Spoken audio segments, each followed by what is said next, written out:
et la prière pour détruire certains pouvoirs des malédictions. Comme je vous l'ai expliqué hier, la malédiction c'est quoi? La malédiction, c'est une parole prononcée.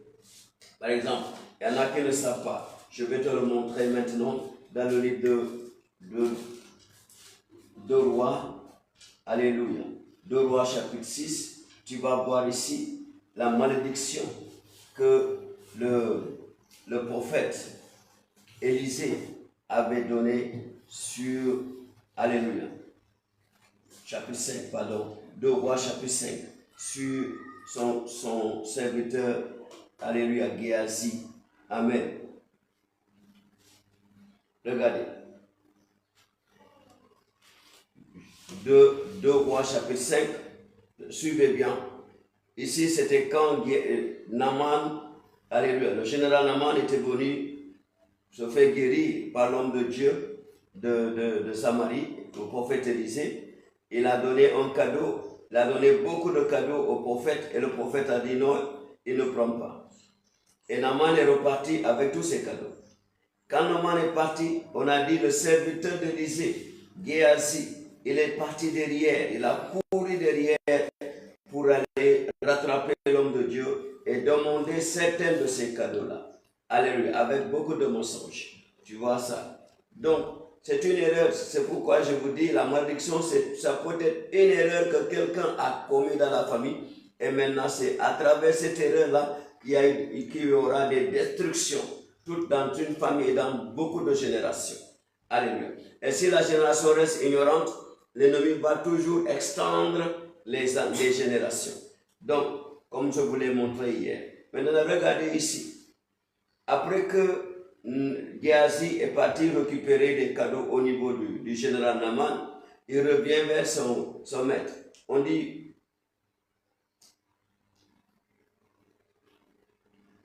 puis il alla se présenter à son maître. Élisée lui dit, verset 25, 2 Rois chapitre 5, verset 25. Élisée lui dit, d'où viens-tu, Géasi?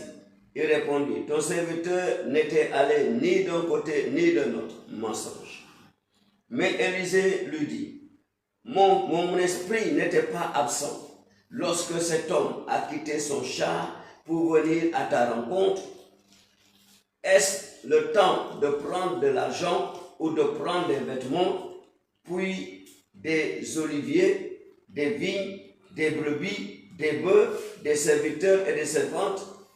La lèpre de Naaman s'attachera à toi et à ta postérité pour toujours. Géasi sortit de la présence d'Élisée avec une lèpre comme la neige. Ce n'est pas notre portion de Jésus. Mais qu'est-ce que la Bible nous dit ici? C'est ça, les erreurs. Beaucoup de gens maintenant souffrent. Dans beaucoup de familles, il y a des souffrances parce que quelqu'un a commis une erreur. Géasi a commis une erreur. Quelle est l'erreur que Géasi a fait en tant que serviteur d'un homme de Dieu? Il a menti son patron.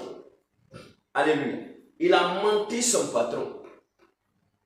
Mon frère, c'est très compliqué. Il a menti son patron. Et ce mensonge lui a coûté quoi? La malédiction, non seulement pour lui, mais pour toute sa génération. Géasi est devenu lépreux et dans sa génération, sa postérité, il y aura toujours quelqu'un qui aura la lèpre. Et cette lèpre-là sera incurable. La maladie que le docteur ne peut pas traiter, c'est une malédiction. Une jeune fille travaillait dans une société où elle avait beaucoup d'avantages. Beaucoup d'avantages. Et c'était la seule la seule employée qui avait la clé du bureau du patron. Et ça fait, comme elle a duré dans le travail, le patron a oublié qu'il y a quelqu'un qui a le double de la clé de son bureau. Et un jour, il y a eu une transaction et l'argent on a fait entrer l'argent dans le bureau du patron. Et c'est comme ça que la fille, parce qu'elle avait le double de la clé, elle est partie prendre la somme. Et elle a duré dans le bureau, dans le travail, donc on a beaucoup confiance en elle. Et le patron et tout le groupe, ils ont ciblé une jeune fille innocente. Et on lui a dit que c'est elle qui a pris l'argent.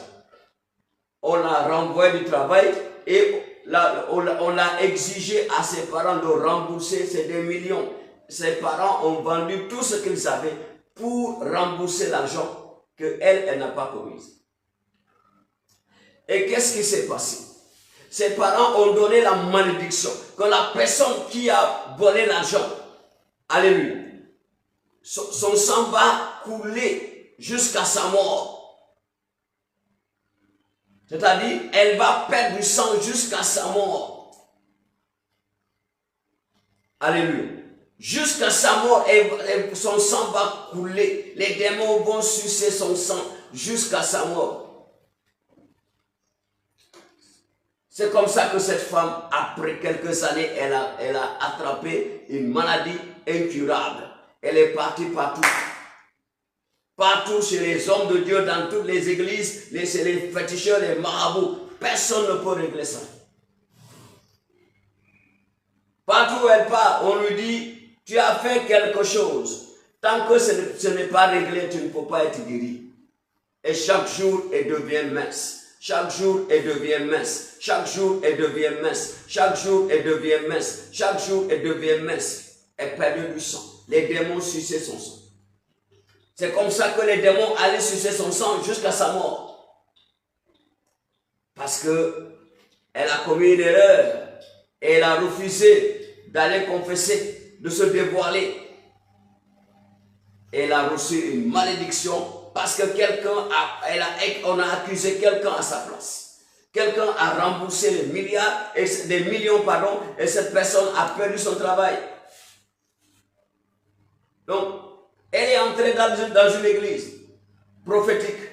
Et l'homme de Dieu lui dit, madame, personne ne peut te guérir. C'est toi-même qui as causé ton problème. Ça fait combien d'années que tu souffres? Elle a déjà souffert plus de 15 ans. Plus de 15 ans, tu vois, la malédiction le rongeait petit à petit. Ça l'a rongé petit à petit. Ça l'a rongé petit à petit. Et l'homme de Dieu lui a dit, tu sais ce que tu as fait. L'homme de Dieu lui rappelle l'argent qu'elle avait volé. Elle dit, c'est ça ton problème. Les gens de la fille qui était victime de cet argent ont maudit, ils ont dit, la personne qui a volé cet argent et qui nous a fait rembourser, qui nous a ruinés. C'est comme ça que la personne-là sera ruinée. C'est comme ça que la personne sera ruinée, mon frère. Donc, c'est ça la malédiction.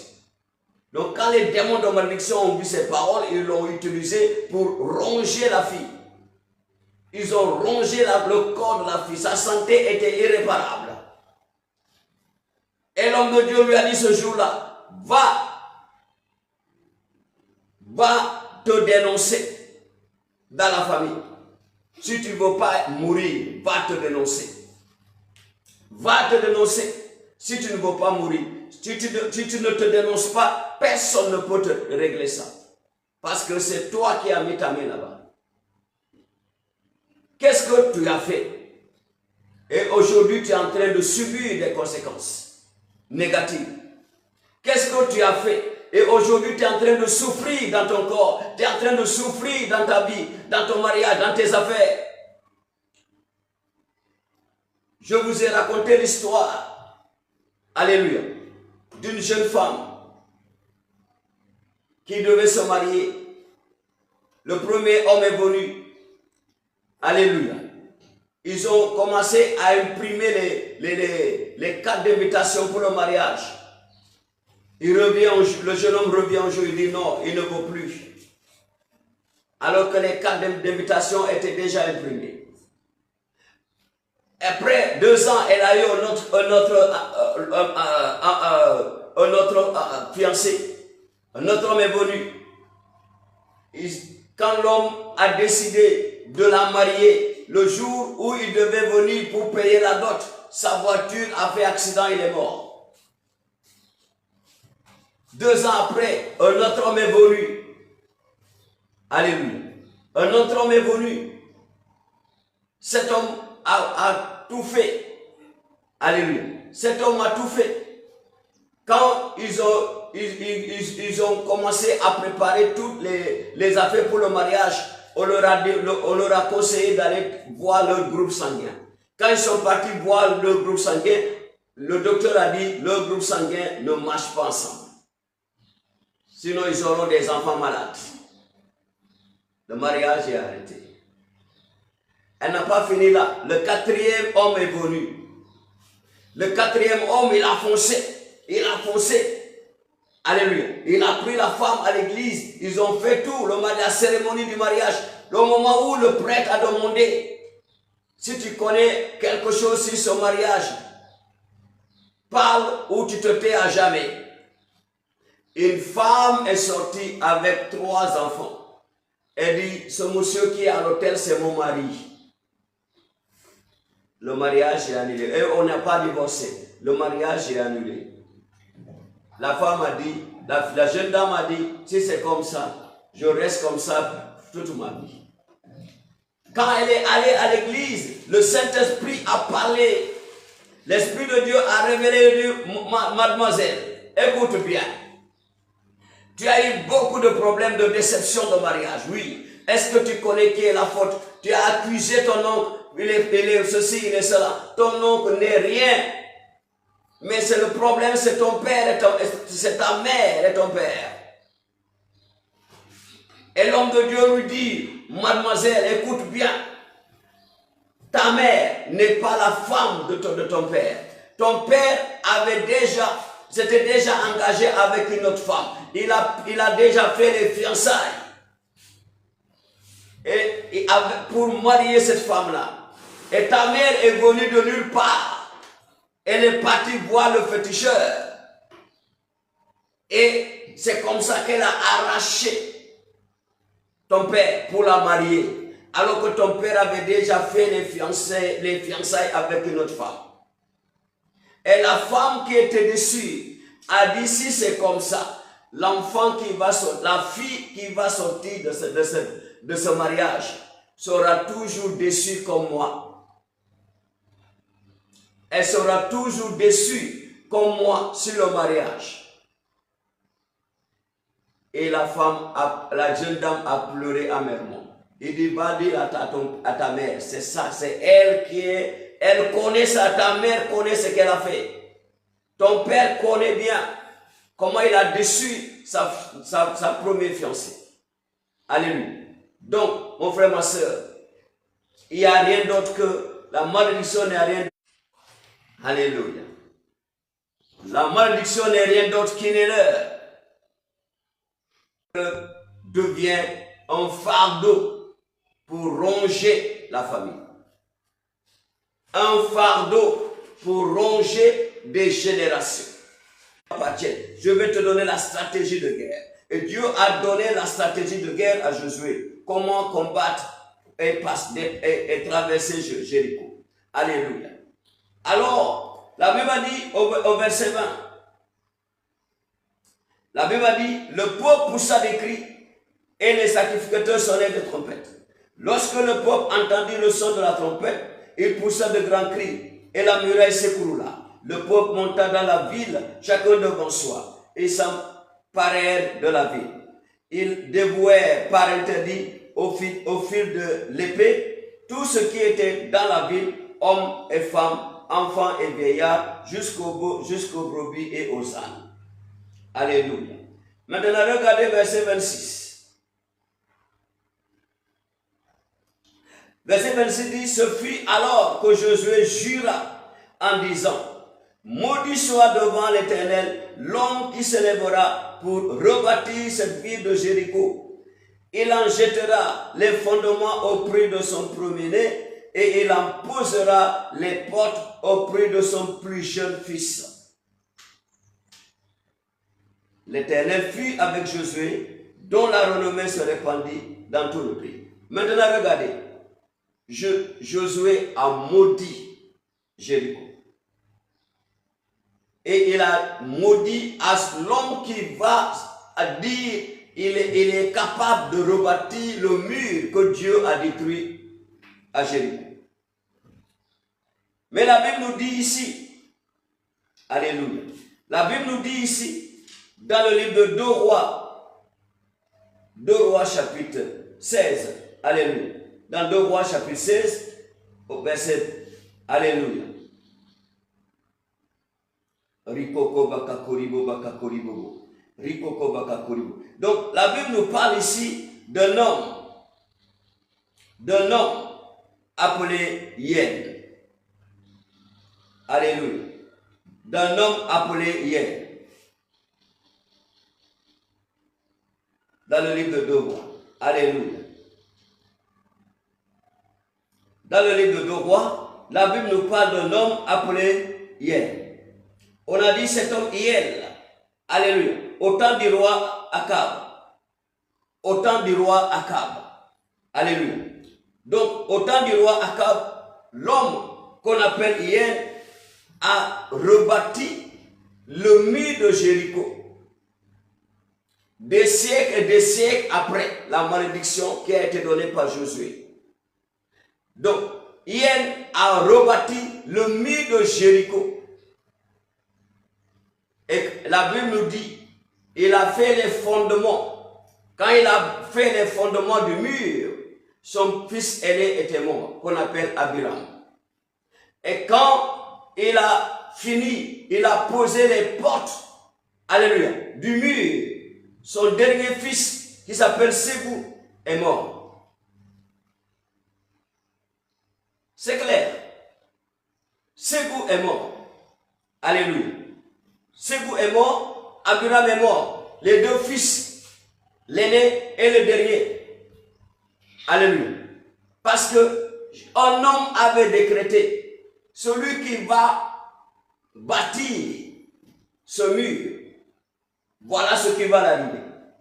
Hier, dans son zèle de prospérité, il n'a pas consulté Dieu, il n'a pas jeûné, il n'a pas prié. Alléluia. Le peuple n'a pas prié. Hier a rebâti le mur de Jéricho. Et voilà, il a perdu ses deux fils, comme la parole était prononcée dans la bouche du grand, alléluia, leader d'Israël, Josué. Donc, peut-être qu'il y en a qui ne croient pas à la malédiction. Mon frère, la malédiction ronge des familles jusqu'à aujourd'hui. Les gens souffrent parce qu'ils sont sous le joug de malédiction. Les gens souffrent parce qu'ils sont sous le joug des malédictions.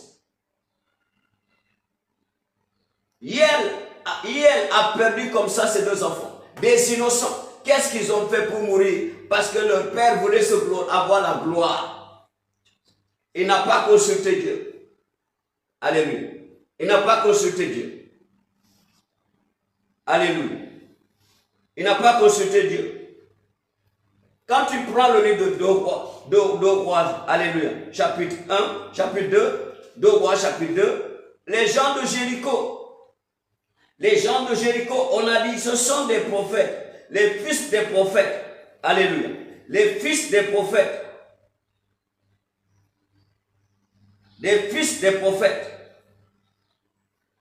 ils ont vu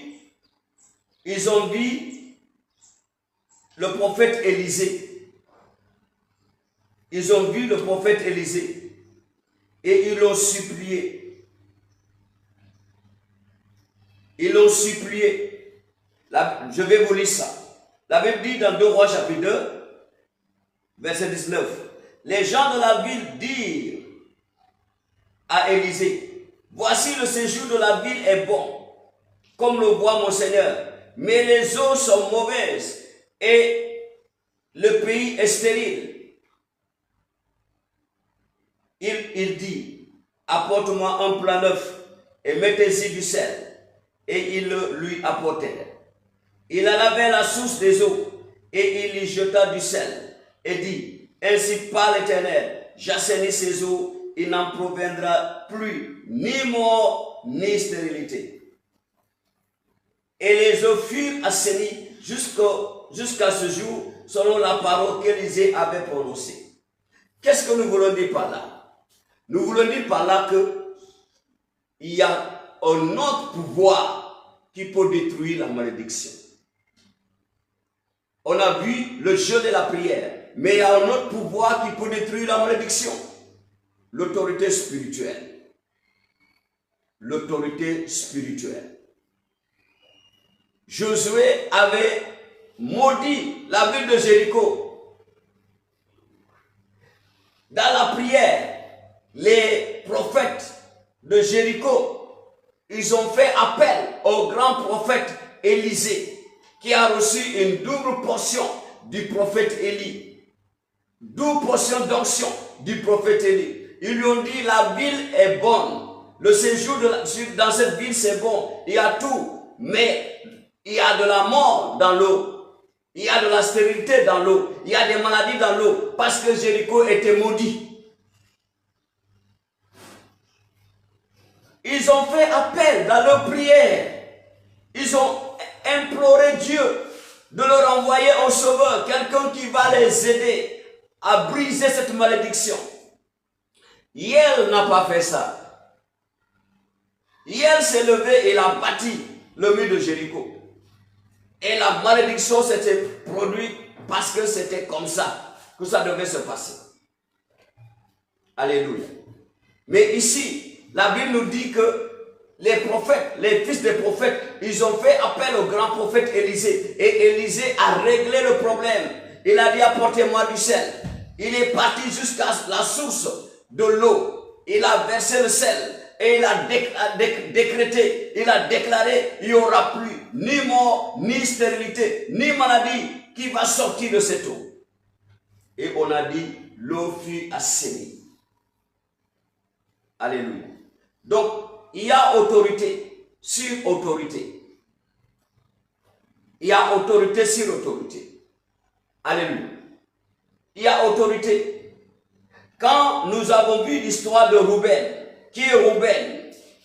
Rouben, c'est le fils aîné de Jacob. Si tu es un lecteur de la Bible, tu connais bien l'histoire de Rouben. Que Rouben était parti avec la concubine de Jacob. Alléluia. Rouben est parti avec la concubine de Jacob. Et qu'est-ce qui lui est arrivé?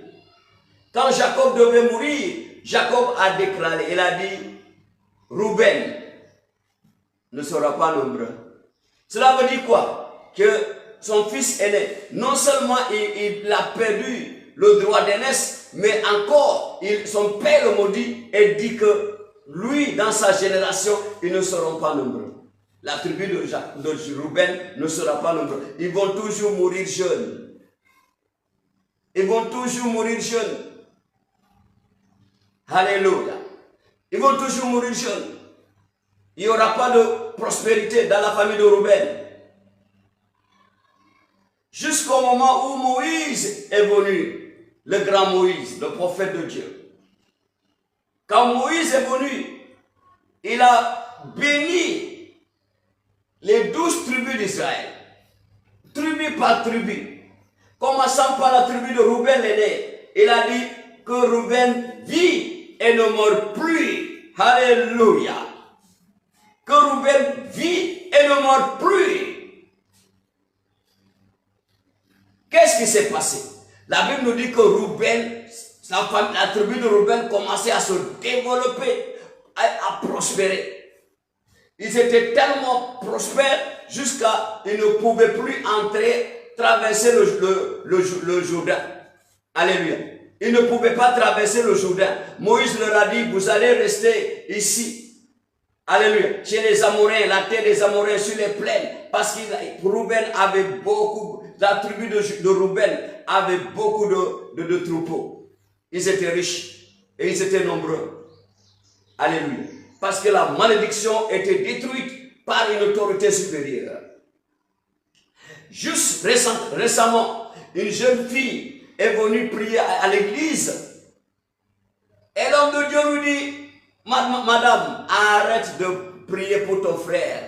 Alléluia. Et arrête d'amener des femmes pour ton frère pour qu'il les marie. L'homme de Dieu lui dit, ton frère là ne peut pas se marier.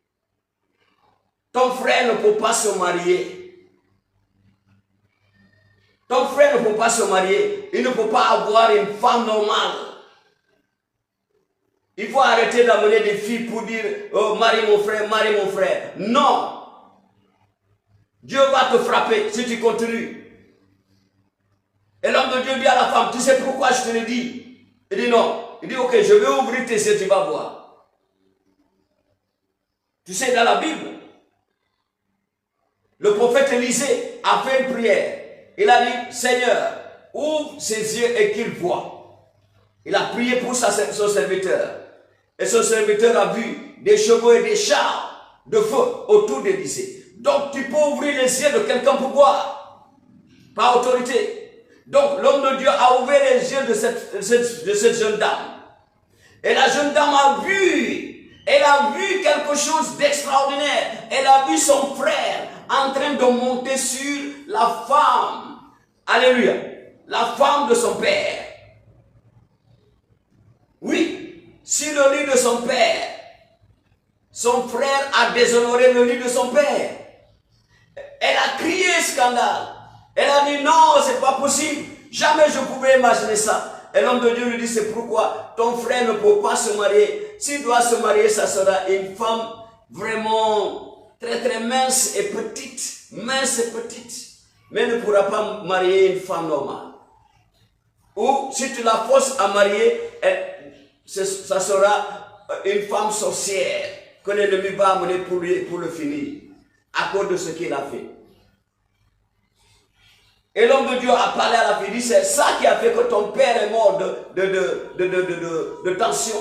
Parce qu'il ne pouvait pas supporter ça. Voir son propre fils coucher avec sa femme. La fille a dit, qu'est-ce qu'il faut faire? Il dit, va au village, va parler, dis-lui d'aller au village pour réconcilier, parler aux anciens. Alléluia. Qu'il aille au village, rassembler les notables du village, les anciens du village, et il va confesser. C'est ça qui va lui donner la vie. Et c'est ça qui va lui permettre de se marier. Alléluia. C'est ça qui va lui permettre de se marier. C'est très important. Donc, quand on parle de malédiction, c'est très important. Beaucoup de gens sont sous le joug de malédiction sans le savoir. Ils se demandent, mais pourquoi je n'arrive pas à me marier? D'autres se demandent, mais pourquoi je n'arrive pas à travailler? D'autres se demandent, mais pourquoi je n'arrive pas à acheter une voiture? Mais pourquoi je ne peux pas bâtir une maison? Mais pourquoi je ne peux pas avoir du bon travail? Pourquoi je fais ce que je ne veux pas faire? Parce que ce n'est pas toi, mais il y a un démon qu'on appelle malédiction qui manipule ta vie sans que tu le saches. Tu as tous les diplômes. Tes amis travaillent, mais toi non. Tu as toute la beauté, plus belle que tes amis. Ils ont des hommes qui s'occupent d'eux, mais toi non. Alléluia. Parce qu'il y a un problème derrière qu'on appelle malédiction. Il y en a beaucoup dans la Bible. Dieu nous révèle pour nous donner cette grâce de s'en sortir. Alléluia. C'est pourquoi il a envoyé son fils. Comme je te l'ai dit hier, si tu ignores, le diable va continuer. Le peuple d'Israël était ignorant. C'est pourquoi le diable avait continué 30 ans de plus. Parce qu'ils étaient dans l'ignorance. C'est pourquoi tu ne dois pas être dans l'ignorance. La Bible a dit, mon peuple périt par manque de connaissance, par ignorance. Le peuple de Dieu périt par ignorance. Donc tu souffres par ignorance. Tu souffres par ignorance. Regardez cet homme hier, il a enterré 2 enfants par ignorance. S'il avait fait appel à un homme de Dieu avant de prendre une décision de rebâtir le mur, ça serait réglé. Comme les jeunes prophètes, ils ont fait appel à un homme de Dieu pour régler le problème de l'eau. Alléluia. La mort qui était dans l'eau et la stérilité, la maladie dans l'eau de Jéricho. Alléluia. C'est très important.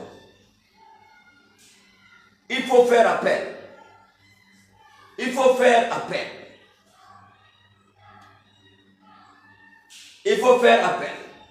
Dans certaines familles, alléluia, il y avait une famille que j'ai rencontrée.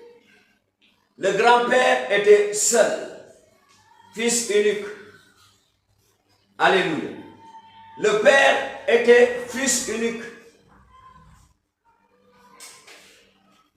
Le fils est fils unique.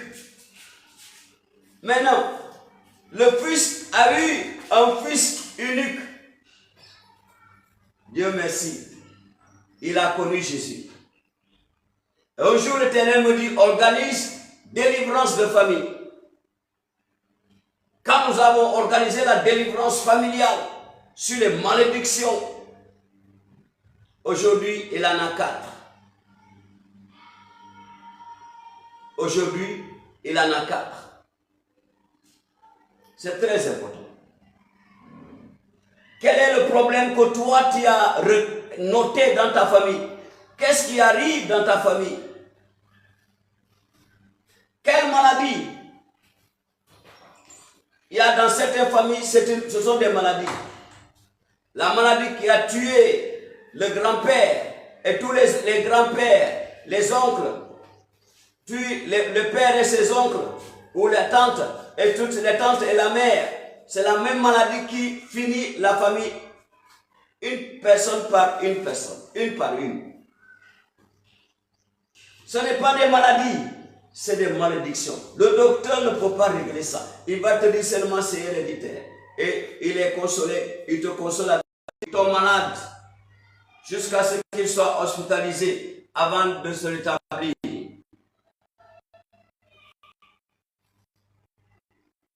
Et comme il était à l'université, il a décidé d'entrer dans le groupe de prière. Alléluia. Il a décidé d'entrer dans le groupe de prière. Alléluia. Donc il est entré dans le groupe de la prière de l'université.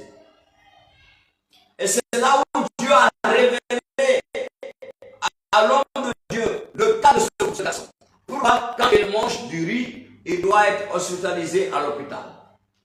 Et toi, quel est ton problème? Qu'est-ce que tu as noté dans ta famille? Qu'est-ce qui vous arrive dans votre famille quand vous faites certaines choses ou quand vous mangez certaines choses?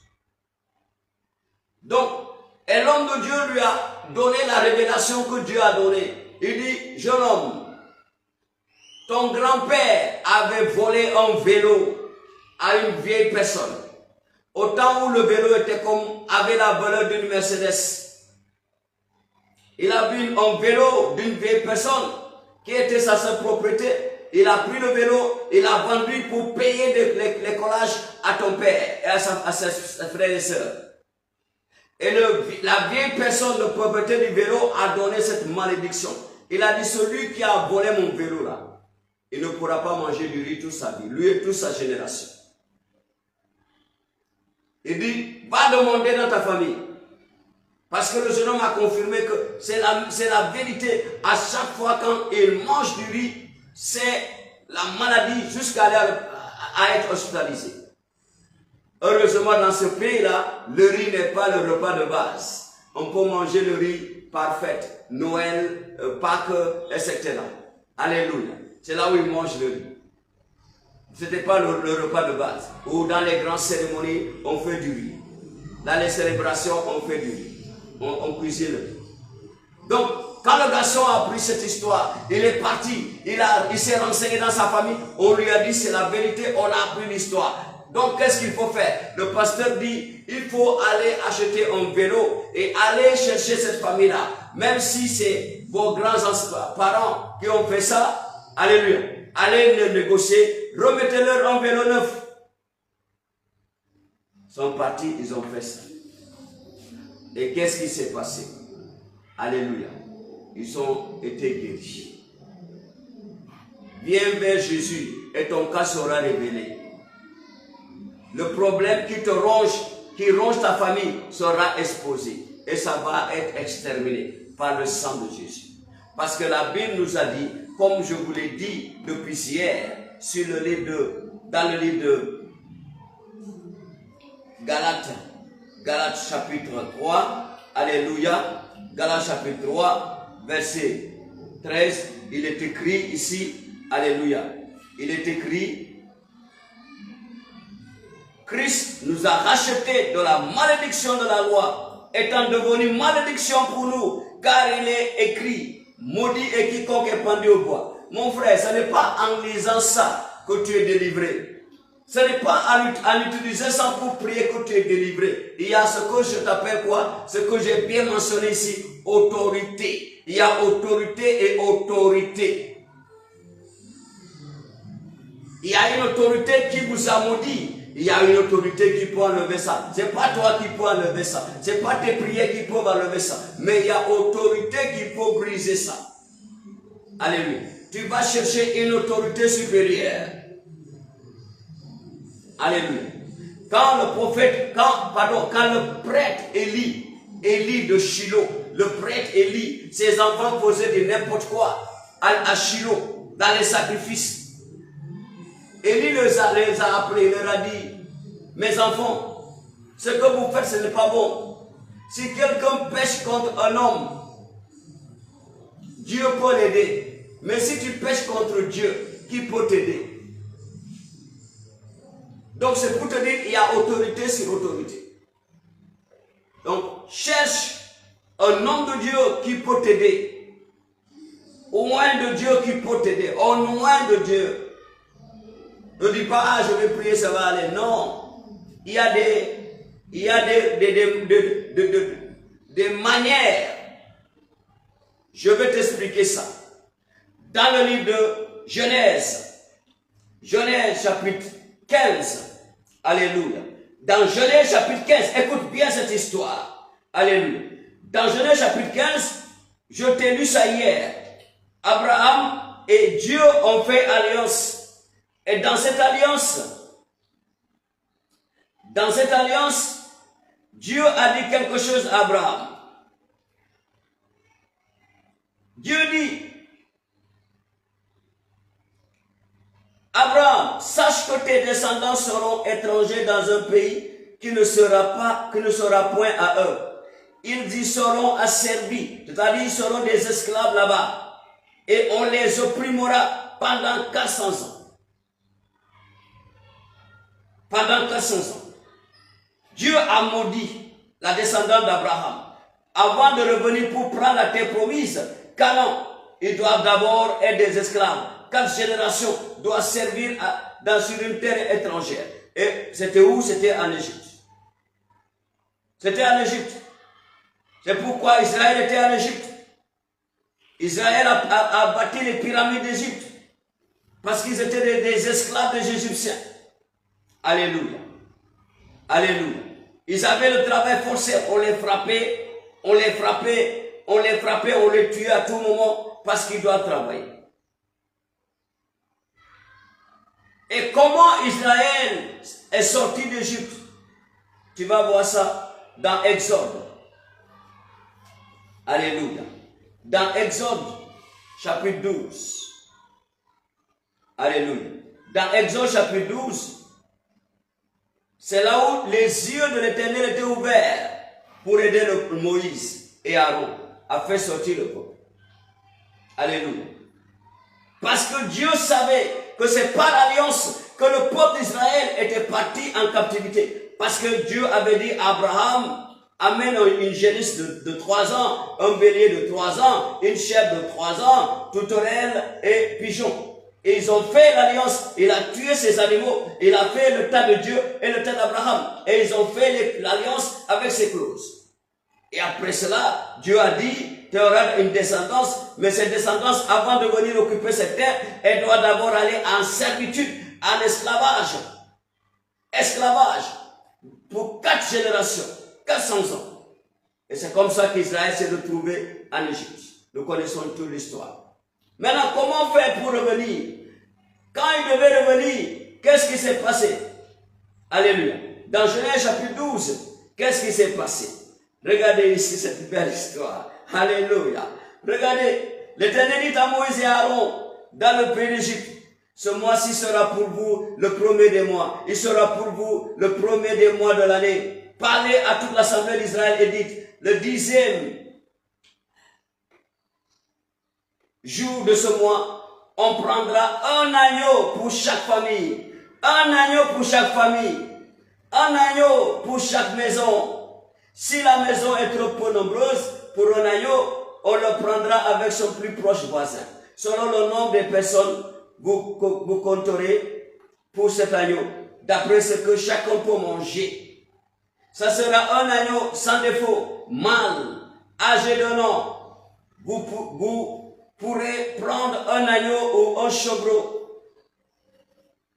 Vous le garderez jusqu'au 14e jour de ce mois. Et toute l'assemblée d'Israël l'immolera entre les deux soirs. On prendra de son sang et on mettra sur les deux poteaux et sur les linteaux de la porte de maison où l'on mangera. Cette même nuit, on en mangera la chair, rôtie au feu. On la mangera avec des pains sans levain et des herbes amères. Vous ne la mangerez point à demi-cuit et bouilli dans l'eau, mais il sera rôti au feu, avec la tête, les jambes et l'intérieur. Vous n'en laisserez rien jusqu'au matin. Et s'il en reste quelque chose le matin, vous le brûlerez au feu. Quand vous le mangerez, vous aurez vos reins sains, vos souliers aux pieds et votre bâton à la main, et vous la mangerez à la hâte. C'est la Pâque de l'Éternel. Cette nuit-là, je passerai dans le pays d'Égypte et je frapperai tous les premiers-nés du pays d'Égypte, depuis les hommes jusqu'aux animaux, et j'exercerai des jugements contre tous les dieux d'Égypte.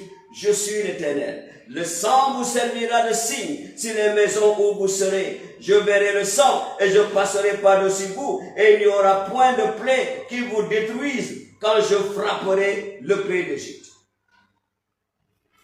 Maintenant, regardez. Pour aller en esclavage, en captivité, leur ancêtre Abraham avait fait une alliance avec Dieu parce qu'Abraham a eu cette malédiction parce qu'il n'avait pas cru. Il était incrédule. Oui, Dieu lui a dit, je donnerai cette terre à ta descendance. Abraham a posé la question à Dieu. Le grand Dieu te lui pose une question. Comment le saurais-je?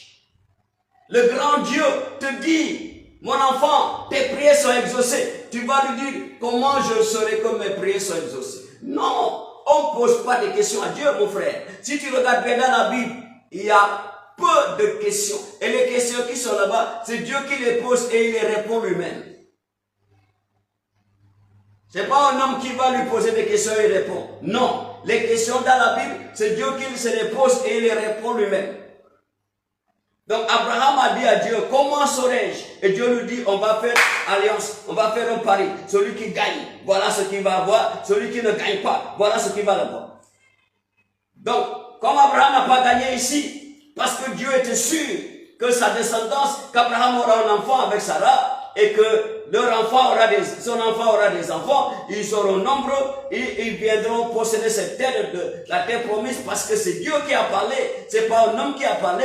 Alors Dieu était sûr, il est du côté gagnant. Abraham du côté perdant. Donc qu'est-ce qu'il va prendre? Sa descendance doit d'abord souffrir, 4 générations doivent souffrir en esclavage sur une terre étrangère. Maintenant, quand c'est le moment de revenir, quand Dieu a décidé, il a choisi Moïse, il a donné les instructions à Moïse. Il a dit, chaque famille doit tuer un agneau d'un an. Abraham était seul. Il a tué quoi? Une génisse de 3 ans, un bélier de 3 ans, une chèvre de 3 ans, une toutourelle et une pigeon. Mais maintenant ici, c'est tout Israël qui va tuer un agneau. Donc c'est tout Israël qui va verser du sang. Dieu a dit, mettez le sang sur les linteaux de vos portes et sur vos portes. Alléluia. Quand Israël a fait ça, qu'est-ce qui s'est passé? Regardez ici.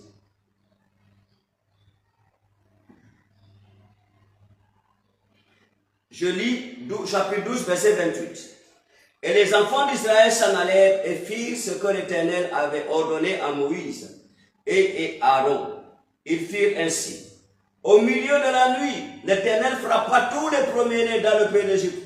Depuis le premier-né de Pharaon assis sur son trône, jusqu'au premier-né du captif dans sa prison, jusqu'à tous les premiers-nés des animaux. Pharaon se leva de nuit, lui et tous ses serviteurs et tous les Égyptiens, et il eut de grands cris en Égypte, car il n'y avait point de maison où il n'y eut un mort.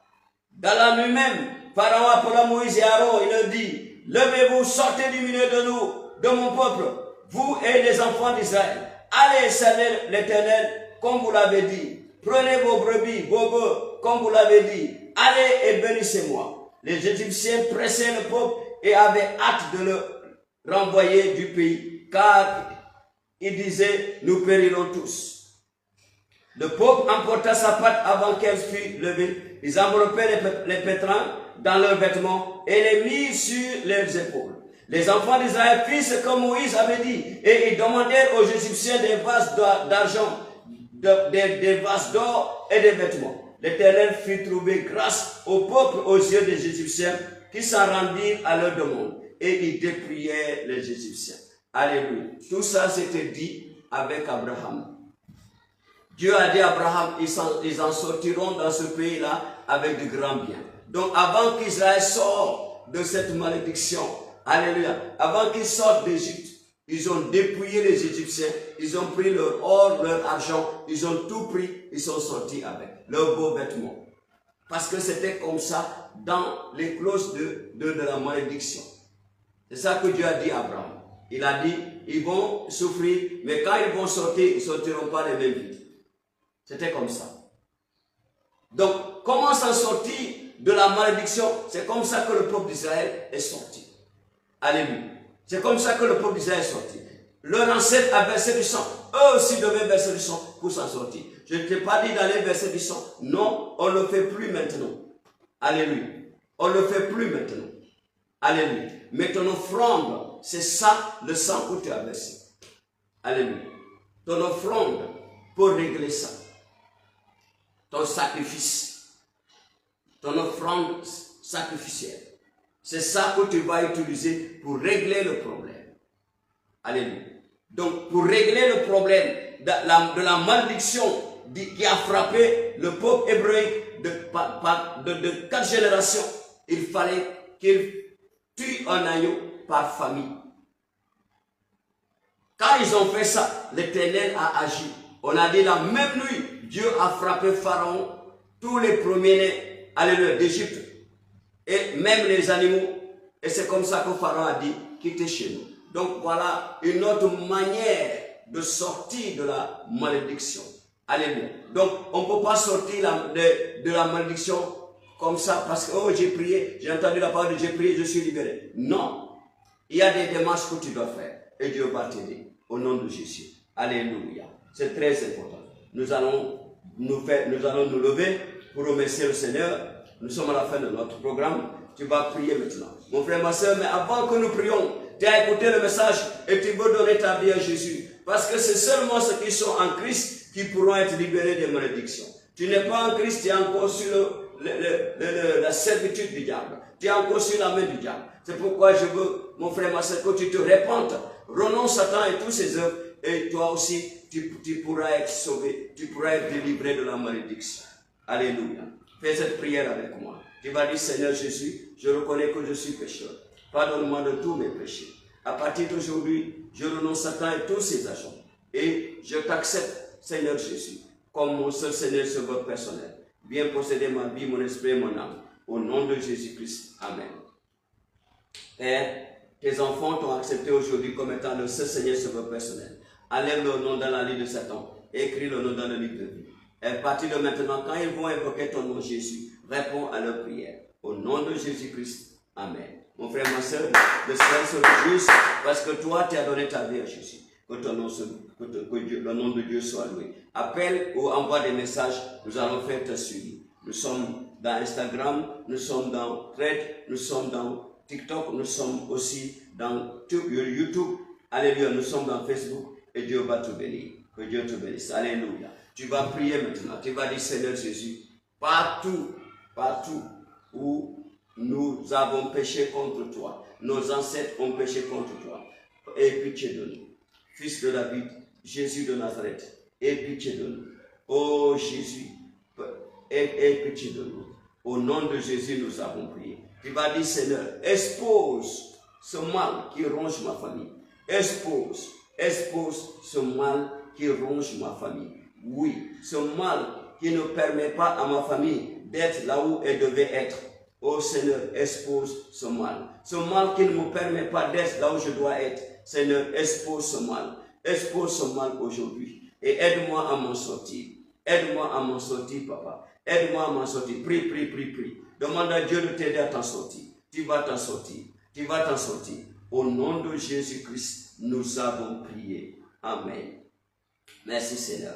Donc, vous avez tous les numéros. Appelez, nous allons faire vos suivis, nous allons vous canaliser, nous allons prier pour vous et l'Éternel va vous faire grâce. Au nom de Jésus. Alléluia. La Bible dit, vous connaîtrez la vérité et la vérité vous affranchira.